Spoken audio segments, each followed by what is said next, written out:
And now, from beyond our dimension, this is the JeffMara podcast. Here's Jeff. My guest is Dr. Katharine Milano, clinical psychologist who recently discovered that she has memories of being in the secret space program, which we're going to learn about and more. Dr. Milano, thanks for joining me and welcome. Thank you so much, Jeff. I'm really happy to be here. It's really a privilege. Thank you. Well, it's great to have someone on with your credentials to talk about the SSP, because many people may question the validity of it. So what can you tell us about that? Well, I would start by saying that I am a trauma psychologist, and I didn't believe in any of this stuff. I was a huge skeptic. I would say about 4 years ago, I started getting contacted by extraterrestrials, but it was only about 4 months ago that I started getting my SSP memories back. And as a trauma psychologist, a lot of my patients have dissociated repressed memories. And there's a specific way in which they come back. And it's the exact same way that my SSP memories are coming back. So I think I have, a very specific niche understanding of dissociated memories and how they manifest. So speaking to the validity of the SSP memories, I can speak for myself that they're coming back in exactly the same way. And yeah, it's a real thing. Can you share with us how those memories come back? How do they bubble up? Sure. It's interesting because they'll often come back as images, and I'll just get a flash of an image, and it's from my perspective, but it's an instance or a memory or something that never happened to me in this physical body. And the flash of the image will just be that one flash, and then it'll go away. But like as time goes on, I can follow the image, and it'll get a little bit clearer. I'll get more information to that image, and that's exactly the way that dissociated memories come back, because they're dissociated for a reason. And in terms of the SSP memories, they're blocked for a reason. So it's an effort in allowing the memory to come forth. And then when it starts coming back, to be able to slowly and intentionally follow it through. And I just get more and more memories. So I've had that, I've had different images in different places. And as these months go on, I keep they get filled in a little bit more. How do they come back? And what I mean by that is during waking life, like you're washing the dishes and a memory pops in, or when you're just about to fall asleep or just waking up? When I first started getting them back, I had approached Tony Rodriguez, who's very famous in the SSP community. And I had initially approached him because I wanted to work with people who were in the SSP. And about 2 days before I spoke with him, I just started getting images. And when I was talking with him, the images started coming in more and more. So I think there's a relational component to it. In as much as when I'm talking to Tony and hearing his experiences, I start seeing things. But then there are other memories that I get back. For example, I went swimming shortly after I got the memories back. And in swimming, I was underwater, and I got a memory of me having been, in a certain way. And so it's like there are instances, there are things that I'll do in my life that'll be reminiscent of something that would have happened up there, and a memory will pop up. But beyond that, they just come back. They come back randomly. They really do. And also emotions. If there are certain emotional connections that I'll feel, say, for example, I'll feel a sense of heartbreak, and all of a sudden I'll get an image of somebody that, say, I was in a relationship with up there that's resonant with that image of heartbreak. It really comes through emotions as well. I don't know if that's a good description of how it works, but. Do you question the validity of these memories? And if so, how do you find certainty in them? I think that's a really important question. And yes, of course, it's important to maintain a degree of skepticism when I get these memories back. But they come back so consistently, and they come back in the same form, that at a certain point, it's like, okay, this happened. And then they just develop, and they're like my own memories. But it's always, at this point, I don't question it because I found enough evidence in the real world of some of the places that I've been, because I was also on Earth. I wasn't in space the entire time, but certain locations I found certain people. These are that I was up there with. These would be military people specifically. And, I've just had too much validation of certain memories to be questioning it anymore. I know it's real at this point, but I always think it's healthy to have a dose of skepticism. So I give it with my patients. I always say, okay, let's say that this 90% this happened will leave a 10% degree of skepticism. For myself, I'm at 99%, I'm sure, and I leave a degree of skepticism of 1% just because I think it's important, and it's important to have that, When just you're to question that narrative. Mhm. when you're with your patients, are Mhm. you putting them through hypnotherapy as well to help bring back those memories? I use certain techniques. It is a bit of a hypnosis. Yeah. It's very important when I'm working with my patients to, as you're talking about, to maintain this skepticism. People will get flashes of memories, of traumatic memories, and I never push for it. I never try to pull from memories. And that's what I'm doing with myself right now, is not searching for memories, but allowing them to come up as they do. How long have you been practicing for? I've been practicing for about 10 years in psychology. Right. I would say, though, that would be 10 years as a professional, but then the training was another 10 years. Prior to your memories coming back, did you ever have patients that would come to you and say, I was abducted by an alien or anything along those lines, even if it wasn't SSP related? I'm so glad you asked that, because clinical psychology is very much geared. The way that we're trained is, if somebody comes in saying that they were abducted by aliens, we are, or at least I was directly trained to immediately assume psychosis or some sort of psychotic presentation. And I just remember in my trainings, anytime that would happen, we would refer to a higher level of care, is what we call it, because we just assumed psychosis. I personally was always open to the idea that these people had actually been abducted. But in terms of my practice, I would say I had one client who came who had an experience of having been abducted, and it was challenging to work with that, just given the way that our memories from having been abducted in the SSP are blocked. It's challenging to get his memories back. I don't think we were even looking at it. But yes, I had one client who was abducted. I believe you said that you've been having contact prior to these memories coming back, right? Mhm. How did that Yes. start? I had a huge spiritual awakening. I think that was about 5 years ago. And I don't know how to explain how I knew this, but I was being contacted by Syrian and Pleiadian beings. That's all I knew. I hadn't really believed or even known about extraterrestrials before that. But during that spiritual emergence, they were contacting me, and it was very telepathic. And they asked me if I would be willing to pursue a mission with them. And it was an ongoing telepathic communication about what my mission would be. Would I be harming anybody in humanity? It's like along those lines. And since then, I've known that the aliens existed, and I kind of put it away for a little while.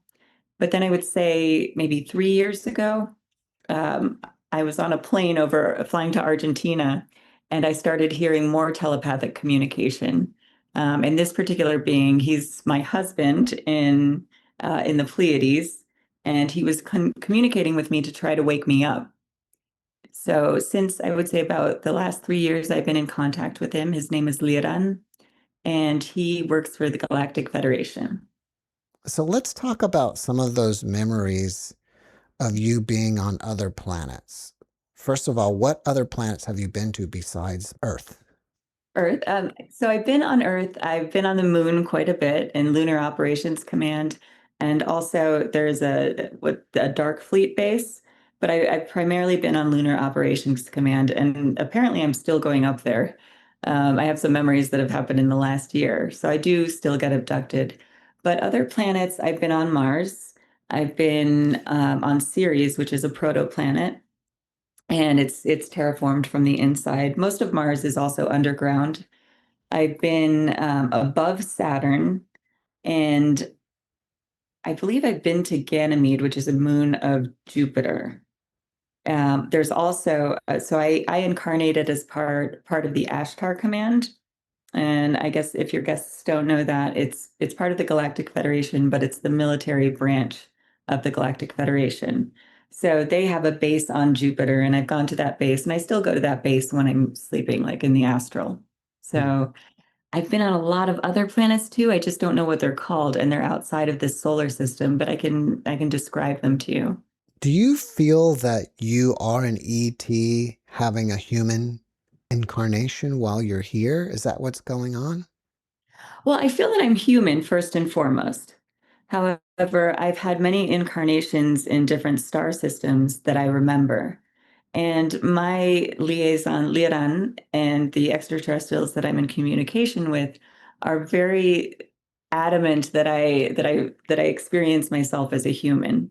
So there are different types of humans that have incarnated from different star systems. We call them star seeds, but there are also other humans who have had walk-ins, which means an extraterrestrial will I don't know how to describe it, but they'll kind of walk in after that person is born. So I was incarnated from another star system. I definitely am human, but yes, I have a lot of ET memories. Well, let me put it this way. After you die and your Mhm. consciousness leaves this body, Yes. where will it go? To another body on a ship or to the other realm where all souls go and then you make a new life contract and go somewhere else?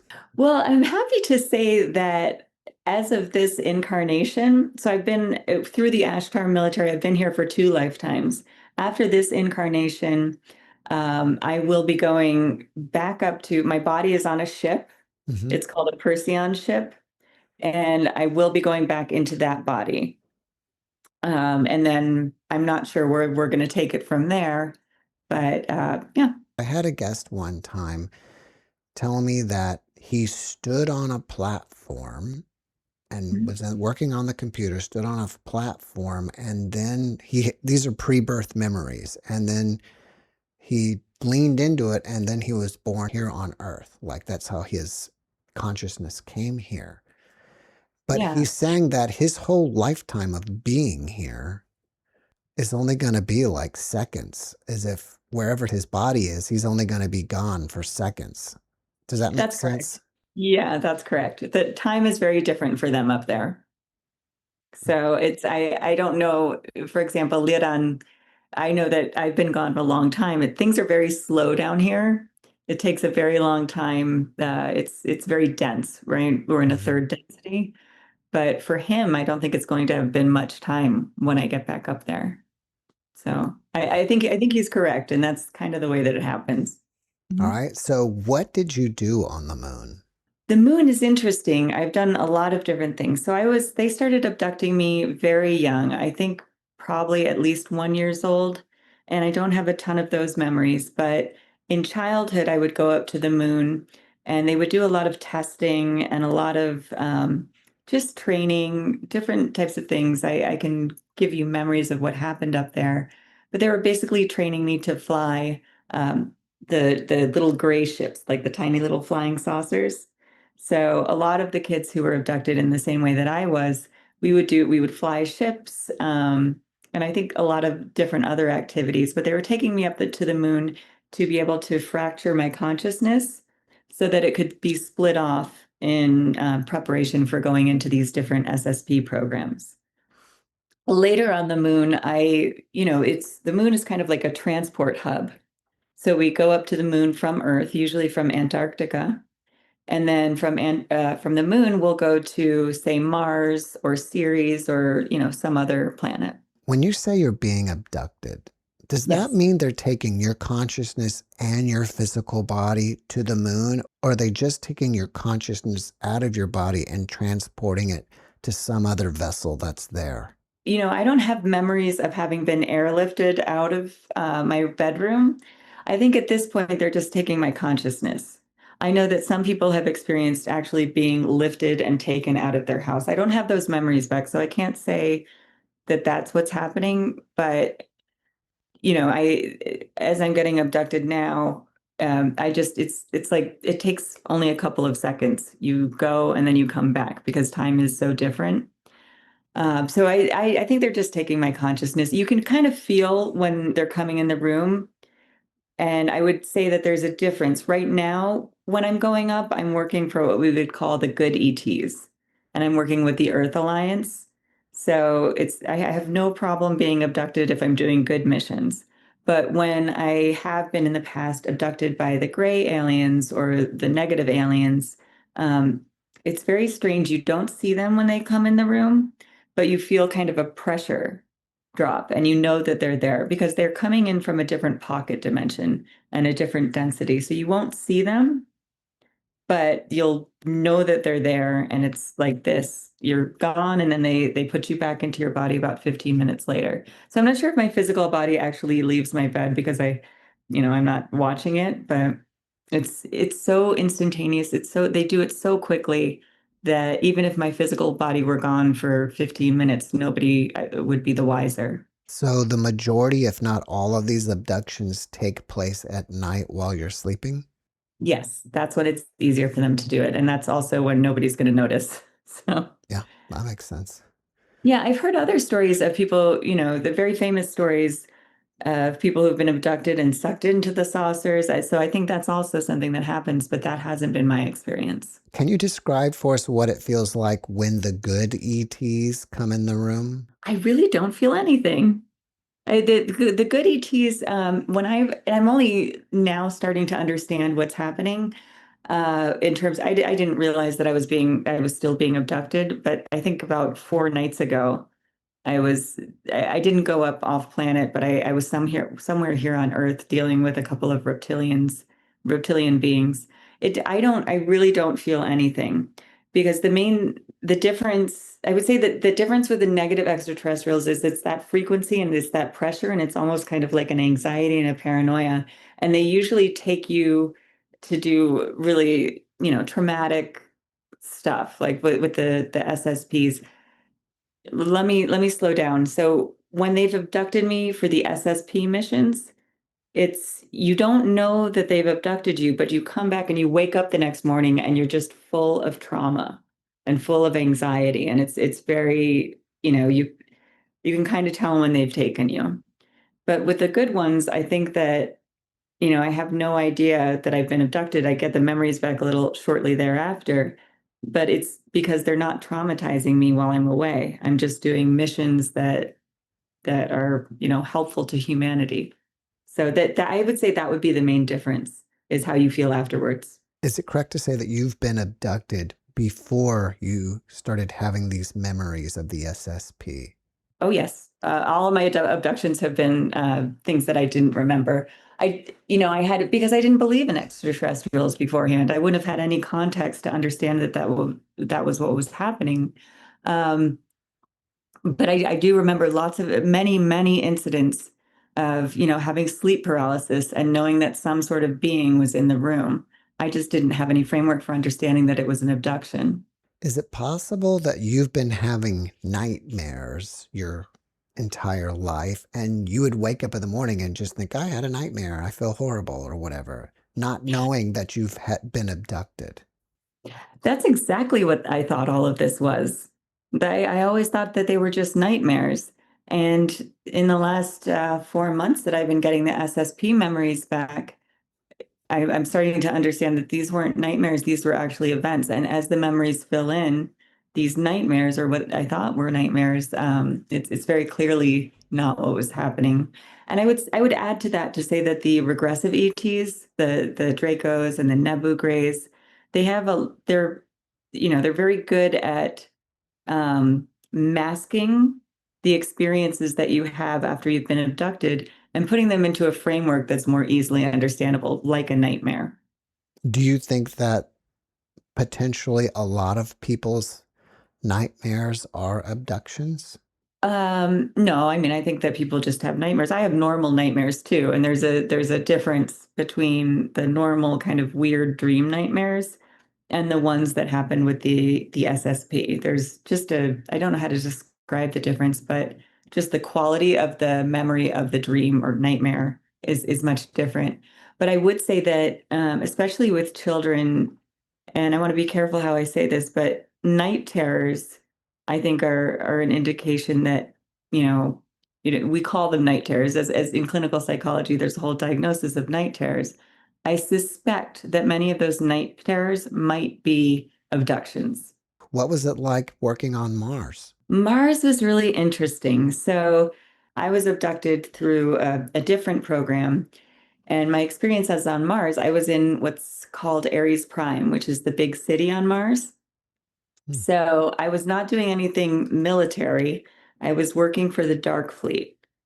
And I lived in it's Ares Prime is a big city. It's really cool. I can tell you what it looks like. I actually had a really good time up there. Um, so I was there. I was on Ares Prime, I would say, for about 5 to 7 years in different capacities. And I can tell you about those if you'd like to hear it. Yeah, but before you do, is that an underground city? It's mostly underground, but it does have above ground components, and the above ground components are, at least from what I can remember, it's a big kind of window, and you can see out the window and you can see the stars and you can see, when I say it's a window, it also has it's how do I describe this? It can shield and turn, it can have an artificial kind of window, and then it can go transparent, and you can actually see outside and see Mars and see the stars, and depending on what time of day it is. But at other times they block off the window and they'll have either artificial light, or specifically over where I was in Aries Prime, they would actually have advertisements or news programming that was projected onto the window. Hmm. So Wow. yeah, but most of it's underground. Is it only humans there, or are there all types of beings? All types of beings. It's mostly in Aries Prime, it's a lot of humans, or at least I was interacting mostly with humans. But no, there's extraterrestrials there that come on. Aries Prime is it's kind of like a center for commerce. It's a city, but it's also a lot of trade happens on Aries Prime. So so you get a lot of different extraterrestrial delegations. There were also, when I was there, a lot of human delegations that would come up. And I think that might surprise people, but this has been going on for, I'm not sure exactly how long, but for quite some time. And I mean, I can describe the different types of extraterrestrials that would come on, but yeah, it was a mix. Are there others besides the Greys, the Reptilians, and the Nordics? Like, is there something else you can describe to us that we may have never heard about before? Oh goodness, yes.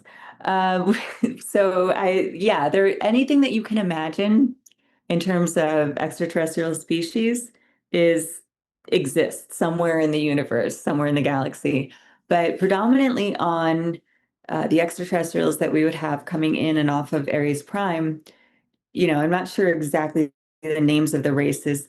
There were certainly Naboo Greys, but they were more in like an administrative capacity. There were Draco reptilians, but those guys are mostly in administration. The aliens that I would see, there would be some Pleiadians would come on, and those are, there are many different types of Pleiadians, but some of them with the blonde hair. There would be, I remember I have this very specific memory of a very tall blue extraterrestrial. He had big hips. There are so many different races. There are a lot of insectoids that are on Mars. There are the mantis insectoid beings, and then I have a memory of it's kind of like a moth being that I would do a lot of interactions with in terms of my administrative work on Aries Prime. But yeah, any sort of extraterrestrial species that you can imagine will come in and out of Aries Prime. What do they use for currency in that city? I think it really depends on what planetary system they're coming from. I know that and I don't have all the specifics of the banking system there. I can describe what I used as I had it was like a little clear, transparent card that it's almost like a cell phone, but it would be see-through. And it had like little green kind of almost like a bar graph to show how much money you had on your card. And whenever I would go into a store, I would present it and then it would just deduct whatever I was buying off the card. So I'm not sure.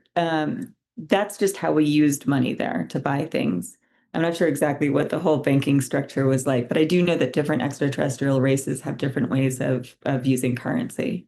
From any of the planets that you've been on, is there one that you love and you love having those memories surface? At this point, because my memories are so fresh and new, there's this one planet that I was on and I was doing some sort of mission there.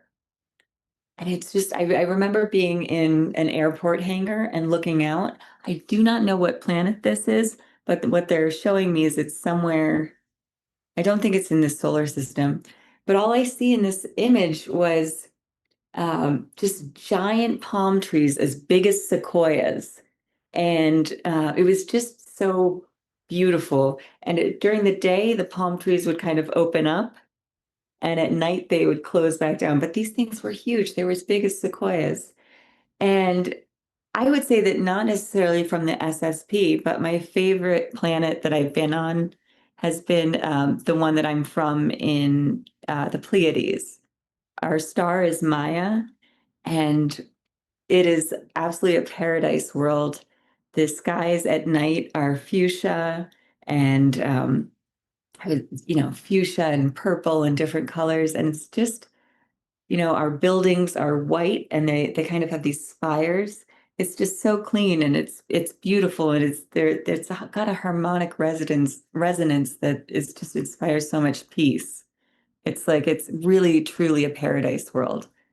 Um, I've been on Lyra, a couple of other different planets, but those are from my incarnations, and so it's separate from the SSP.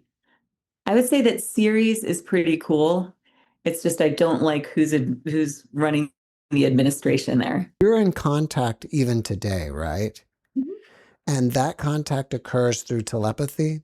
Yes, I'm in contact right now. It is telepathic and it's pretty consistent. So do you hear a voice or do you just get like images and symbols? It's a lot of images and symbols, but in terms of the telepathy, it's just it's a knowing. It's information that's communicated. I would say in a very quantum capacity. It's very quick, and they'll send me. I'll have to interpret it and translate it, but it's just a knowing, and I can tell when I know who's speaking to me because there are various beings that will speak to me.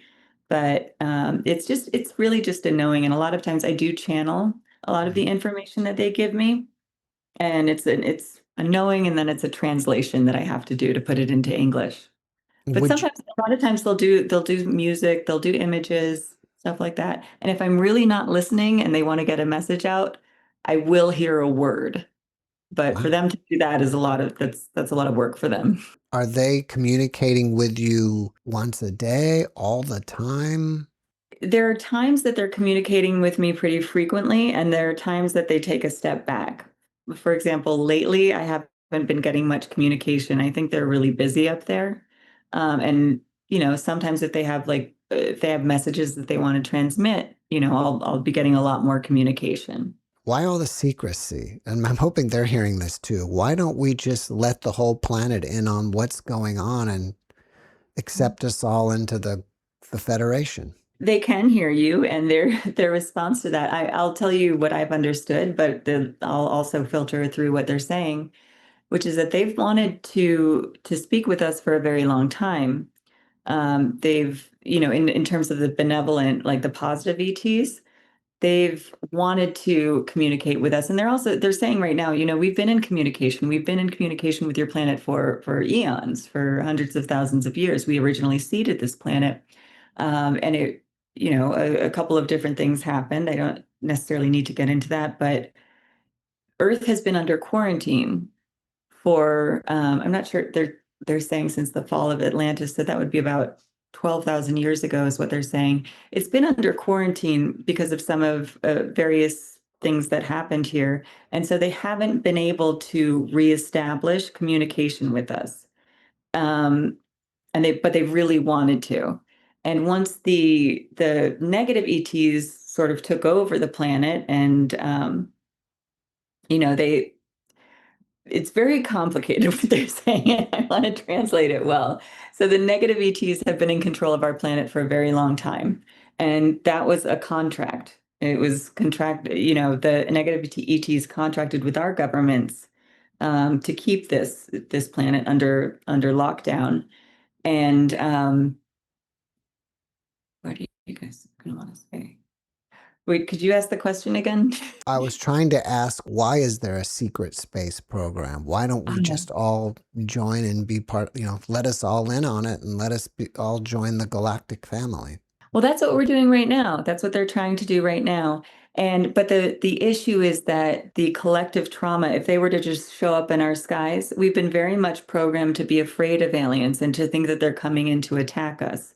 So they're being very mindful in the way that they approach humanity. They don't want to scare us and they don't want to shock us. And they also, they given the contracts, the main thing in answer to your question is that they're saying we don't want to scare humanity. Humanity has been suffered enough trauma as it is, and we also have to approach humanity in a way that's peaceful, that humanity knows that we're coming in peace, to be supportive, because they really just don't want to traumatize our collective consciousness. We're not prepared yet. And that's what this disclosure movement is about. It has to go slowly. I kind of disagree with them because I feel like, are we ever really going to be ready? I mean, I think it's like you just have to jump in the pool, even though it's cold. I think that we've had enough movies and television, and I think you can always make a point that, humanity's not ready, but I don't know if humanity will ever be ready. You just have to show up and say, here we are. Yeah, they would love to jump in. They would love to jump in, is what they're saying. And I'm in agreement with you personally. I wish that they would just come show up in the skies. But there are a few different things that have to happen before they can do that safely. So I agree with you. All right. Would you or would they agree that ultimately disclosure is up to them? Oh, up to them? No. We have to ask for it. That's one of the big reasons that they're kind of standing back, is that humanity collectively has to, everything is done by contracts between these different ET groups. And the world has been under these contracts, specifically the United States did a lot of contracts with the negative ETs around 1943, I believe. And those contracts still hold. So as a collective consciousness of humanity, we really have to invite them to come see us. So you and I can invite them, and a number of other people can invite them, but humanity as a whole has to be ready, and even on an unconscious level, invite them to come show themselves. If people want to make contact, is it possible? And if so, how do they do it? Meditation. But also, when you go into your meditation, you would ask them, you would say, I'd like to speak to my star family, to my benevolent star family. And I'm glad that you asked that, because a lot of the negative ETs will try to speak to you and pretend that they're the positive star family. So you have to be very intentional and go into a meditation and really just meditate on connecting with your star family. They want to talk to us, but the good ETs, you have to give them an invitation. Do you have to say that out loud or just in your mind? Just in your mind. They can hear you. What about dreams?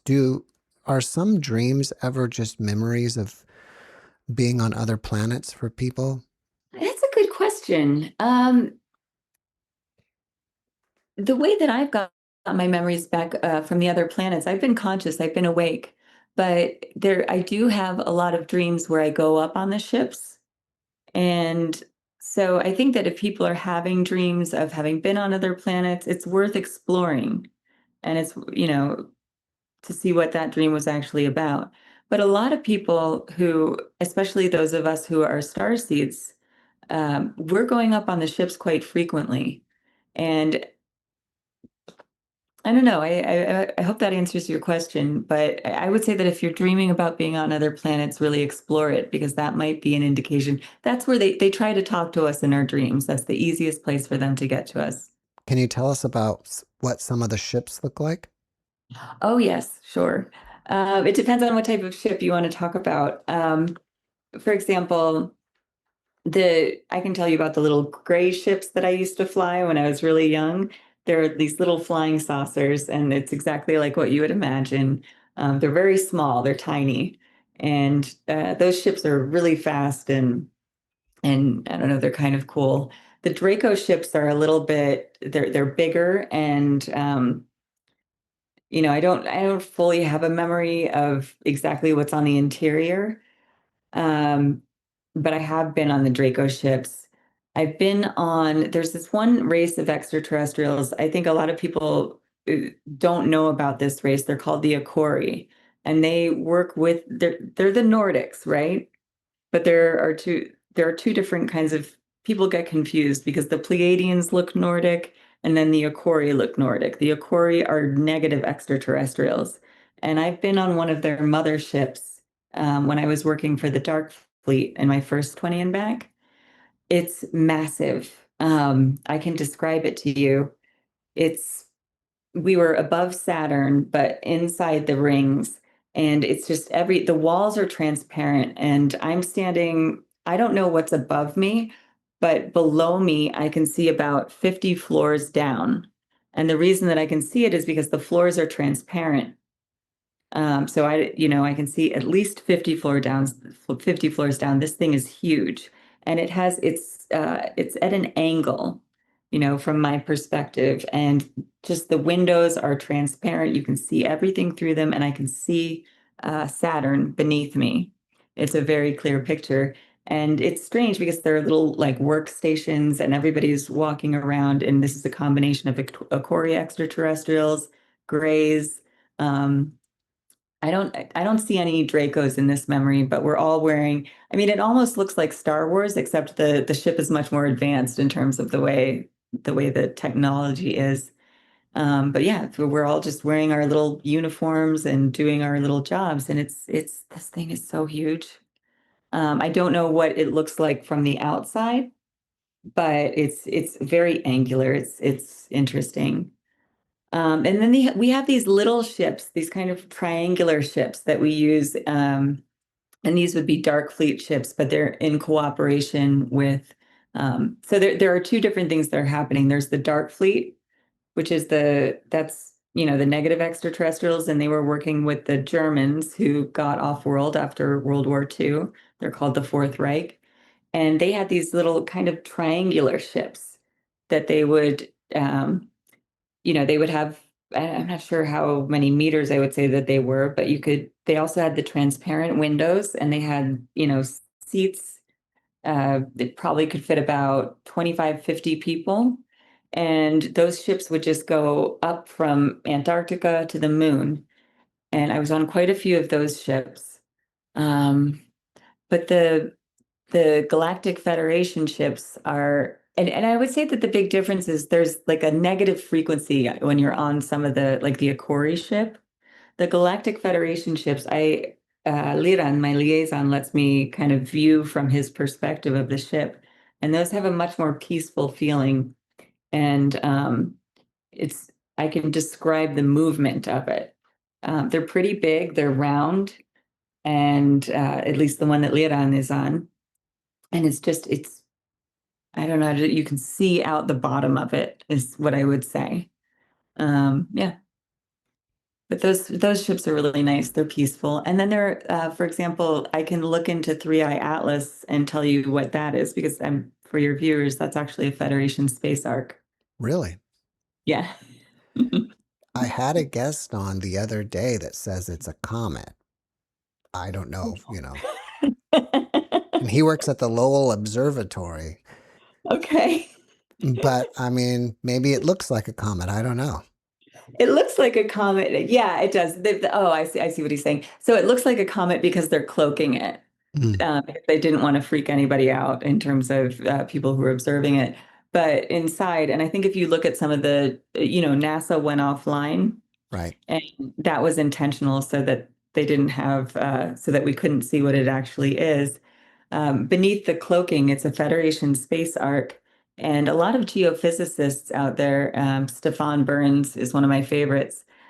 He's monitoring the movements, and it's kind of course correcting, and it's not behaving like a comet. It doesn't have a tail. Mm. And I think they did some infrared analyses. It's definitely not a comet. Well, it is peculiar that not only NASA went offline, but as far as I understand, the European Space Agency is not commenting on it, as well as I think the Chinese too. Right. And and this brings me back. This to your earlier question, and I apologize if I'm jumping around, but this is important. You asked why all the secrecy. Why is the European Space Agency going offline? Why is NASA going offline? Because once we know that extraterrestrials exist, then all of the governments, all the shadow governments, all these secret space programs, they'll have to come to light. And there's been a lot of damage done, a lot of trauma and a lot of damage to humanity. And so they really want to keep control of this planet. And so that's why all these different, like the NASA and the space agency, they don't want to see in Three Eye Atlas. It's inevitable. Disclosure is happening, but they're doing everything that they can to prevent it and to delay it. And I think specifically with the military, they do if they the military is ready to roll it out, but they also are rolling it out very slowly because again, a lot of people have been abducted against their will, and it's going to be really damaging for humanity to know that. Are you or whoever you're communicating with able to tell us about the history of humanity and how we got here? And specifically, are we a product of evolution or were we brought here from somewhere else? That is a very extensive question. So our planet was seeded. I What don't know does how. that mean, seeded? So Earth was originally created to be a library of different, kind of like a living library for different extraterrestrial races. And it was meant to be like a beautiful kind of, from different star nations. I would say the Arcturians, the Sirians, the Pleiadians, everybody kind of seeded Earth in terms of putting their own genetic coding into the life that was starting to develop here. So with humanity is a species that is Earth. It originated from Earth, but it was seeded with all of these different codes. And I can't really speak to exactly what happened there. It was a very long time ago, but different civilizations emerged from that. And those would be Atlantis and Lemuria, for example. So that they were kind of the Atlanteans and Lemurians were they were humanoid. But that was the original intention, was to have this beautiful paradise planet where all different star families could come and interact with one another. And then after the fall of Atlantis, which happened because of some extraterrestrial technology that was misused, they had to start over. And there's a lot of theories about this planet, Nibiru, and how humanity, there was a huge jump in evolution at a certain point. And I'm not an expert on this, but the Nibiru, the people from the extraterrestrials from Nibiru came, and their planet was dying. It was very poisoned. So they came to Earth in search of gold to purify their atmosphere. And they did another genetic alteration on the existing humans. At this point, I'm not really sure where we were in our evolution, but they created, they created basically a slave race. And that's where we are now. We've been created from this slave race that the beings from Nibiru did. Are there other humanoid races out there on other planets that look just like us? Yes. Could, There, oh, go ahead. And it's interesting. Like we're most of a lot of extraterrestrials are humanoid, meaning they're bipedal and they might look like, the Lyran beings or cats. But there are, then there's the Andromedan beings. A lot of them look like us in various forms, but there are actual other, and I heard this from one of my friends who does a lot of work off-world. But there are other exact replicas of humans, and they might have one little thing that's different, like the pupils will look a little different. But yeah, we're actually a beautiful template, is what what my friend told me. Yeah. Is it possible that some of them are walking among us and we don't recognize them? Oh, they definitely are. I've met a couple. Really? What Yeah, was yeah. that like? You don't ever want to ask them if that's what they are, but I didn't know that. And I was approached one time by a woman. I believe she was from Taygeta, and she pulled me up into a different frequency. I was at an event, and everybody was in their little corners hanging out. And this woman approached me. She had a shaved head. And she started talking to me, and I just kind of knew that she wasn't human. And I asked her, I was like, "Are you Pleiadian?" And she said, "Yes." And then she pulled me up into a different density and had like a very rapid quantum conversation with me. And then I dropped back into this density and she left. Hmm. But I would say I live in a town in the United States. I'll just say it. I live in Sedona, and the frequency here is very high. So the main difficulty for the positive extraterrestrials, for example, the Pleiadians, to come and walk amongst us is a frequency issue. It's very hard for them to be in this density. But in Sedona, we have such a high frequency that there are quite a few extraterrestrials that live here.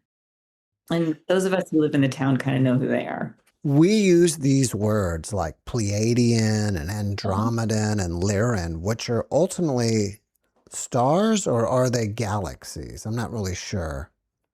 Well, the Andromeda is a galaxy. All right. So, and then the Pleiades is a star cluster. And I think this is also a really important question because the Pleiades is huge and there's so Hmm. many different star races in the Pleiades.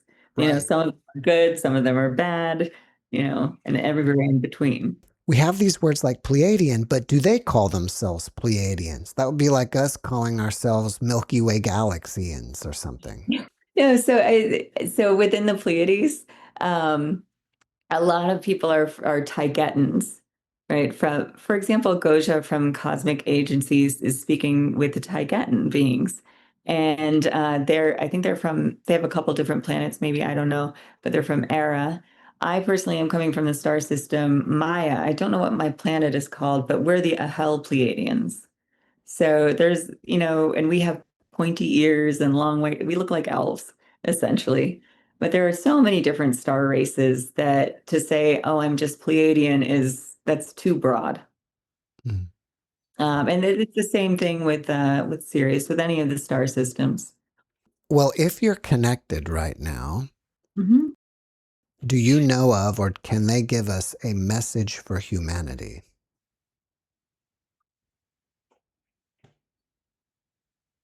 The main message that they would want to put forth about humanity is we understand that you're in a very chaotic time right now, and that a lot of you are feeling disoriented, disjointed. You're watching the chaos on your world, and we have a lot of empathy and compassion for that chaos.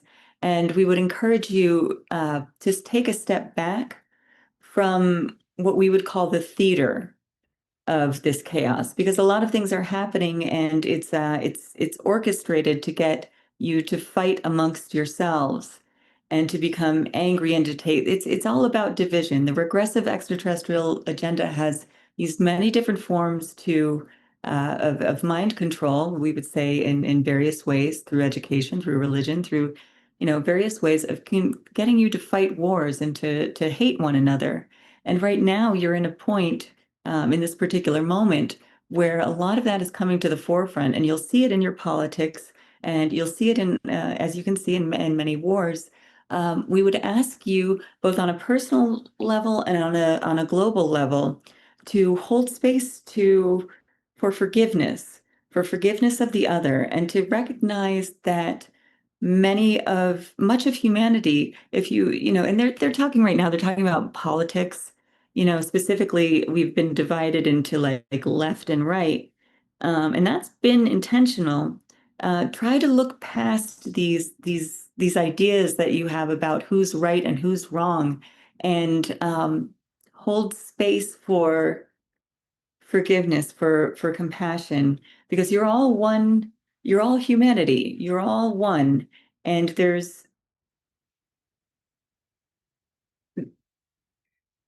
in order to ascend and in order to be a part of the galactic family, we need you to understand that this idea of separation has been perpetrated onto you, and that there's no need to fight one another. There's no need to fight one another. That when these revelations about what has been done to your world become more clear, when disclosure becomes more clear, it will be a process of grief for you to understand how traumatized humanity has been, but it will be also a process of reconciliation with your human family, if that makes sense. Was the moon originally here with the Earth from the beginning or brought here? It was brought here. All right. Uh, it was brought here, and I'm not sure exactly why it was brought here, but it was kind of like it's, first of all, the moon is hollow. It has a number of different bases, and it's very complex. But it was brought here, I think, and I'm not sure, again, I'm not sure why, but it's like kind of like a monitoring station. And the regressive ETs have used it for, they got kicked out off the moon, but they've used it as a base to kind of control, through various ways, humanity. But it was definitely brought here. It wasn't naturally here. You said that you have a husband that's on a ship or another planet, right? He's on a ship right now, yes. I don't know your current relationship status, but having that knowledge, does it make it difficult for you to have relationships here on Earth? I would say that what's been difficult in terms of relationships on Earth is that I've spent most of my life having my consciousness fragmented and being in the secret space programs. But now that I'm not in the more traumatic 20 and back secret space programs, it's you can't experience love in the way that we do in the Pleiades. It's very difficult to experience it in the way that we do here. So Liran is my husband's name, and the reason a lot of people who are starseeds who come through these envoy programs will have a spouse that who will wake us up. But in terms of having a relationship, he's been really pulling back lately because he says that he wants me to have a relationship down here. And he knows that if I keep talking to him and I get, it does make it hard. I've dated people and it's like, you're not Liran. But one of my missions here, because I had a number of different missions coming in, one of my missions is to have a human relationship. And I'm very much looking forward to it. But yeah, he takes a step back when he knows that somebody's coming in, and he's been taking a step back. So I'm excited for that. Maybe I'm single now. So he wants me to have a boyfriend. So is it him that you're normally communicating with or friends from somewhere else? So I have a whole group of extraterrestrials. It's mainly I'll get communication from him, but I'm also in touch with various star nations, various councils. But I have a specific group that's on a ship, and I know some of the beings that are on there, but I just collectively call them the lower decks. Like Star Trek lower decks. I call it the Ashtar Command lower decks. And a lot of the communication will come in from there. What can you tell us about what's going on with exopolitics? Yeah, that's a really good question. So over the last couple of months, Ceres is run by it's the German offshoot colony. It's the Dark Fleet. It's the Fourth Reich, and Ceres, the protoplanet, is 100% a Fourth Reich colony. It's the, you know, so Mars, there's huge wars going on Mars in between the native mantid species and, I guess I don't know what those wars are about, but Ares Prime for a long time, especially when I was there, was a Fourth Reich city. But in the last couple of years, especially around 2021, everybody started realizing that it wasn't going to hold. And Ceres, so from the Galactic Federation, they pulled off a lot of things are changing on Mars right now. Like it's transitioning from being under the negative ET control to being under a positive kind of a combination of the Earth Alliance and a positive ET control. So I would say about 6 months ago, there was a huge intervention from the Galactic Federation where they disrupted all of the communication networks in order to restructure the politics up there. And Ceres at that point was in a very defensive position because they're working with the regressive extraterrestrials. Since then, Ceres has politically kind of shifted its alliances and doesn't want to be working with the Dracos or the Akori. They're really trying to renegotiate their contracts there. So Mars is more that whole political and social structure has changed, and Ceres is kind of following along with it. But the main thing that I would encourage people to understand is that a lot of what's happening is trade. It's galactic trade that's happening. And so it's not like an overthrow or a coup. Everything is done through contracts and negotiations between the bad ETs and the good ETs and the Earth Alliance. So it's a lot less violent than what we would imagine these types of conflicts would be. So I'm not sure exactly what's happening on Ceres now, but I know that they are reorienting towards a more positive, I would say, pro-social outlook. You said that Earth is under quarantine, and some people believe that Earth is a prison planet. Yeah. And many people here are just the bad people of the galaxy that they put on this planet, as well as some of the rebellious people that are actually geniuses, but they're rebellious and cause trouble. They stuck those people here as well. Is there any truth to that? Yes. It has been a prison planet and a lot of the different. So it has been a prison planet. And I think that I'm not sure exactly how long it's been a prison planet, but a lot of different beings got sent here, unfairly. So it's not that we're necessarily like the bad souls that got got sent here. It's a broader galactic conflict. And, if I'm not sure exactly how people, again, like if you could be on the wrong side of the law in any way, shape, or form, and you just get sent here and you continue to reincarnate here and reincarnate here. So it's not just quarantine, and it's really a matter of perspective in the way that you consider it, whether it's a prison planet, we've been under quarantine, we've been under regressive extraterrestrial control. But yes, it is a bit of a prison planet. However, I would assure everyone that that's changing because the negative ETs have been, for the most part, evacuated off of this world. Is there any way you or whoever you're communicating with can give us a timeline for when things are going to get great around here and we are going to have contact with our star family? Well, they're saying that right now you can have contact, but it's not the type of contact that they imagine that you're asking about. And it's not the kind of contact that I want either. I do occasionally see, I do interact with aliens down here, but what you're asking for is when are things going to get better? When is the disclosure going to happen? And what they're saying right now is that they've tried to send in 3 different motherships. But the frequency is too dense. Like they have tried to make really big appearances to connect with humanity, but we're still not at a density where their ships are going to be visible. Like we'll see the little orbs and we'll see little things here and there, but they're very much they hate giving timelines because it's like things keep happening and things will get pushed back. Disclosure was slated, and then the Charlie Kirk assassination happened.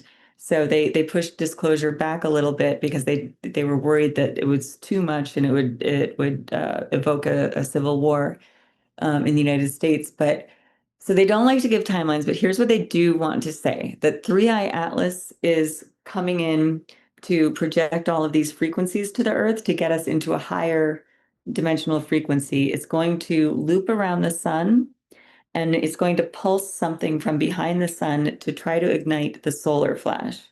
And now the solar flash will, it'll bring us up into a density and also into a certain heart coherence where we're more prepared to interact with extraterrestrials. So they don't love giving timelines, but they're saying that if you are able to keep yourself in a high enough frequency, and if you set the intention to speak with them and do intentional meditations to connect with your star family, you're going to be able to have more physical interactions with extraterrestrials sooner.